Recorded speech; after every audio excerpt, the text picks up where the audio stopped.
What do you get when you take a few hundred crazy monkeys and set them loose? The answer's Ape Escape. And what do you get when you do it not once, not twice, but 3 times? A whole trilogy! And that's exactly what Japan Studio accomplished with the release of Ape Escape 3 in 2005. 1 and 2 being the mega successes they were meant that a third game was inevitable, and with the amount of time between Ape Escape 2 and 3, there were a great many fans itching to get back into catching the lovable peepos. Yeah, On the Loose released in early 2005, but it was a PSP remake of the first game, and far and away from being a triumphant return. If you'd like to hear more about that, consider checking out my video on Ape Escape 1. Well, here we are. The finale of the mainline Ape Escape series. At least until Sony decides to make another. Given how successful both Ape Escape 1 and 2 were, managing to score a hat trick would prove difficult, but not impossible. So, did Japan Studio manage? Let's find out.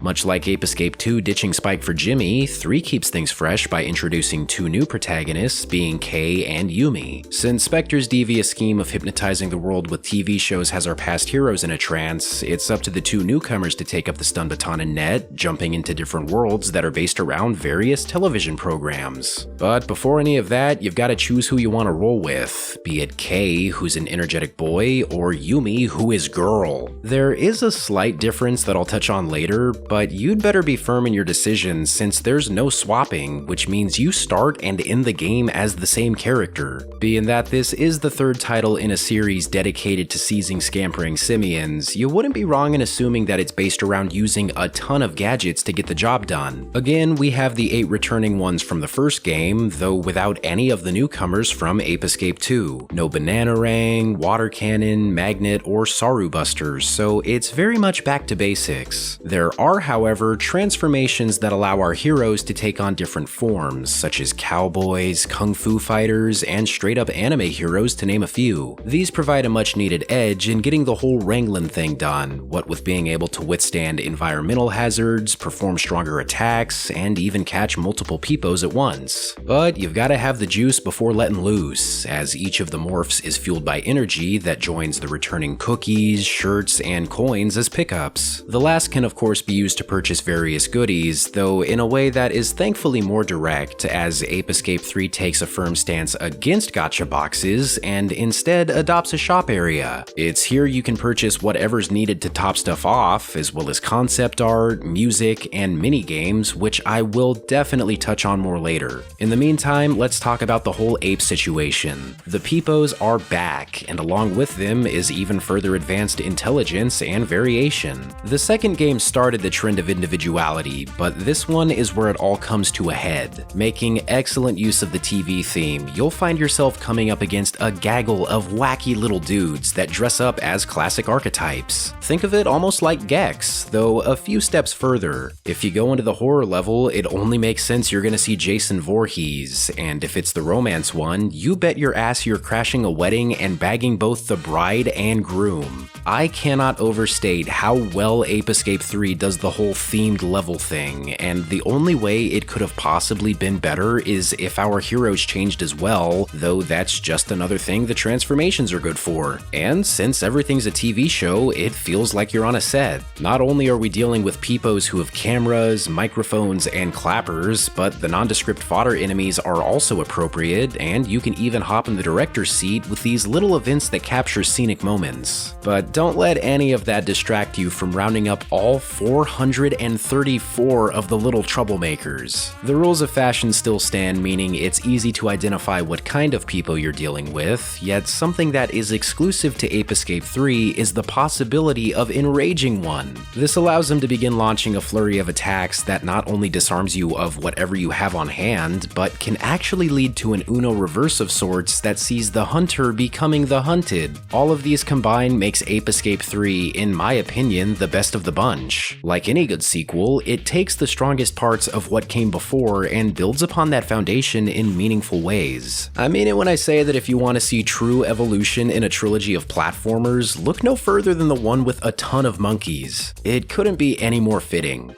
To top it all off is the incredible soundtrack composed by the one and only Soichi Terada. He'd been absent the last game, and as much as I enjoy Koji Hayama's work, there's no denying that Ape Escape is at its best with a fusion of electro jungle goodness. There are some incredibly heavy hitters here, and even if you've never played any of the games in this series, I strongly urge everyone to give the tracks a listen, because I mean it when I say god damn. There's also that little thing I mentioned earlier about playing as Kei or Yumi. It really is inconsequential, which is why I saved it for after I talked about all of the truly awesome stuff, but not only does embracing girl power get you an admittedly cool looking pink stun club, but also an added bonus that affects specific peepos. Yumi here is a pop idol, and the mere sight of her causes even the toughest of monkeys to become love-struck. This allows you to bag the little simps without any pushback, though it really is a limited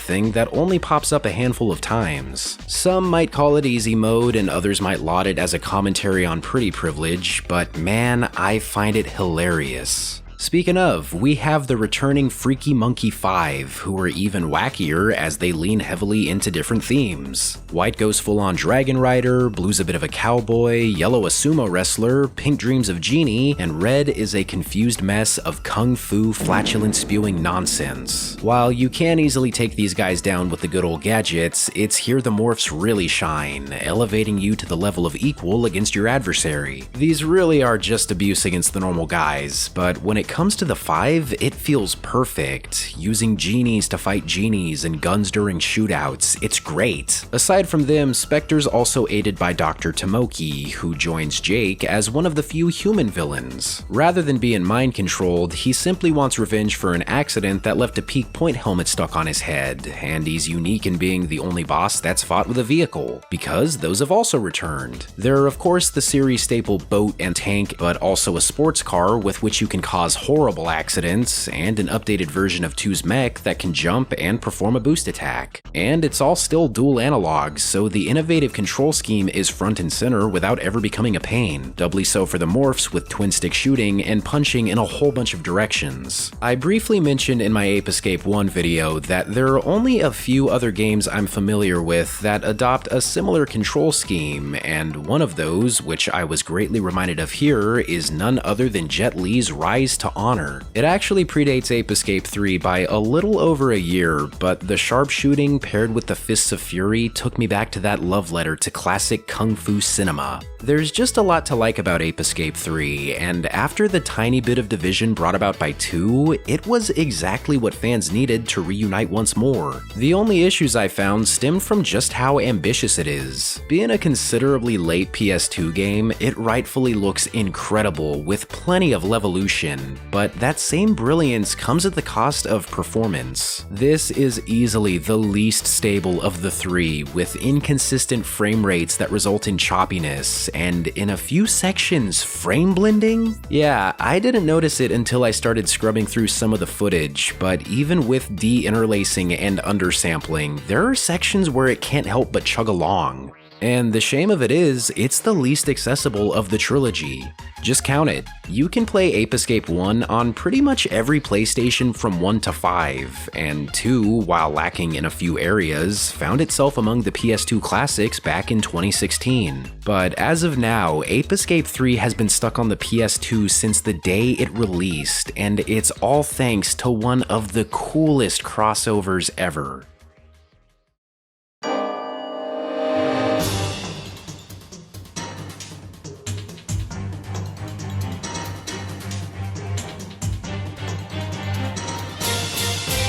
When it comes to minigames, Ape Escape 3 does not disappoint, coming right out the gate with none other than Metal Gear Solid. The series had already been home to a few stealth elements, so why not collaborate with one of the biggest names in the genre? It all began back in 2004 with the release of Snake Eater, and its bonus game, Snake vs. Monkey, where the goal is to simply round the little cretins up. Metal Gear Solid, on the other hand, is a tongue-in-cheek parody of Metal Gear Solid, as you step into the boots of Peepo Snake to save the legend himself and ultimately destroy the weapon known as Metal Gear. As such, it's chock full of many elements, such as codec calls, alert phases, and over-the-top storytelling. Seeing as I love the hell out of Metal Gear, there might be a bit of a bias, but I wholeheartedly believe this is the greatest any Ape Escape minigame has ever been, and when you compare it to the likes of Galaxy Monkey and Monkey Climber, it's really not even a minigame. It's a whole other story that spans multiple levels. So I guess it only makes sense that it costs a whopping 573 coins to buy. Unfortunately, neither David Hayter nor Paul Eiding are present, but in their stead is Peter Lorre, who voiced Vulcan Raven, so it's better than nothing. His snake voice leaves a little bit to be desired, since he talks more like this instead of this, but it's cool to see such a mature, iconic hero pop up in a cutesy Sony platformer. But that's sort of the whole problem. Ape Escape is owned by Sony, and Metal Gear belongs to Konami, meaning every version of MGS3 past subsistence is sans Snake vs. Monkey, and Metal Gear Solid is the biggest thing keeping Ape Escape 3 from getting a digital release. It's crazy to think that something as tertiary as a bonus mode could keep a game like this in limbo, but them's the breaks when it comes to licensing. The other two minigames are nowhere near as flashy, but still great fun, with Super Monkey Throw Stadium and Ultimate Fighter. Every Ape Escape needs to include some kind of sports, and having already tackled boxing and soccer, it only makes sense to follow it all up with hammer throwing. And for those of you who are positively intrigued by the pummeling of primates, the latter is a comical take on arcade fighters that also doubles as an ode to Jackie Chan, even though Uki is dressed like Bruce Lee, and in Europe the game mode was called Fists of Fury, which is a clear parody of Fist of Fury. So who is it really an ode to? These are two different guys, Ape Escape 3. What the fuck? And what a way to cap things off. Sure, it's a little sad that this is the last mainline title since 2005, but that also means we didn't have to suffer a game fraught with mediocrity. So whether this truly is the last installment, or an Ape Escape 4 does release, we'll all be ready when the apes escape.